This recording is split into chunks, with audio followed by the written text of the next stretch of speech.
दोस्तों, आज की कहानी मियाँ बीवी का एक सच्चा वाक़या है जो आपको रुला देगा।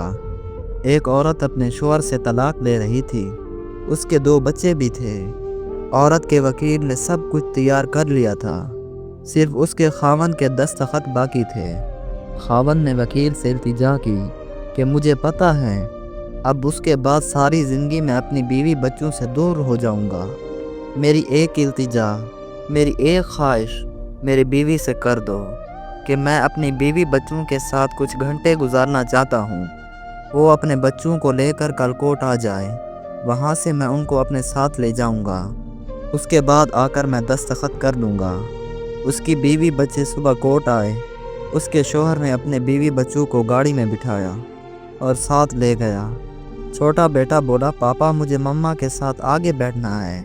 बेटी बोली, मम्मा मुझे बैठना है। पापा मुझे आइसक्रीम खानी है। पापा ने आइसक्रीम खिलाई, रेस्टोरेंट ले गए। कभी मामा कभी पापा बच्चों के मुंह में निवाले डाल डाल कर खिलाते। बाबा अपने रुमाल से बेटे और बेटी का मुंह साफ करते और बच्चों को पानी पिलाते, उनसे प्यार करते। बच्चे ये नहीं खाना वो खाना है। बाबा फिर पार्क ले गए। बच्चे खेलते खेलते कभी पापा से गले लगते और कभी मामा से। पापा बेटे और बेटी को गोद में उठाते और प्यार करते, उनकी फरमाइशें पूरी करते।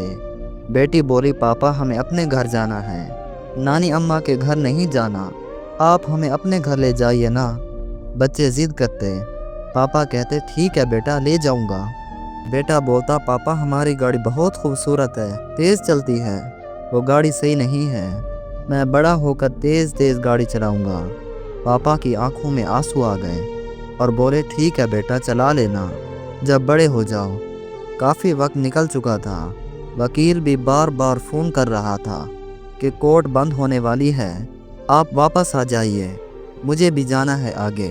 लेकिन बाप का अपने बीवी बच्चों से बिछड़ने को दिल नहीं कर रहा था। बाप की आंखों से आंसू बहने लगे। बेटी ने देखा तो परेशान होकर बोली, पापा क्यों रो रहे हो? पापा ने कहा, नहीं रो नहीं रहा, आंखों में कुछ चला गया था। रास्ते का सफ़र बहुत तेज़ी से ख़त्म हो रहा था। न चाहते हुए पहुंच गए। गाड़ी खड़ी करके बच्चे रोने लगे, हमें पापा के पास जाना है। पापा ने बेटे को गोद में उठाया और बीवी और बेटी उसके पीछे चलने लगे। उसकी बीवी ने अपने बच्चों का प्यार देखा और उसे एहसास हुआ, मेरे बच्चे अपने पापा से कितनी मोहब्बत करते हैं। बच्चों ने कहा, ये हम कहाँ जा रहे हैं? यह हमारा घर नहीं है, हमें अपने घर जाना है। पापा बोले, बेटा अभी चलते हैं, थोड़ा सा काम है मुझे। वकील के कमरे में पहुंचते ही वकील ने कागजात पर दस्तखत करने को कहा, जिस पर बीवी ने वकील से कहा, मुझे अपने शौहर से तलाक नहीं चाहिए, मैं अपना केस वापस लेती हूँ। जिस पर शौहर और बीवी खूब रोए। औरत को पता था वो अपनी ज़िद की खातिर अपने बच्चों की ज़िंदगी तबाह कर रही है। दोस्तों, अगर हम थोड़ा सा अपनी अना और ज़िद को एक तरफ रख दें और किसी दूसरे के बजाय अपने मामलात खुद हल करें तो बहुत सी गलतफहमियां दूर हो जाएंगी और बहुत से रिश्ते टूटने से बच जाएंगे।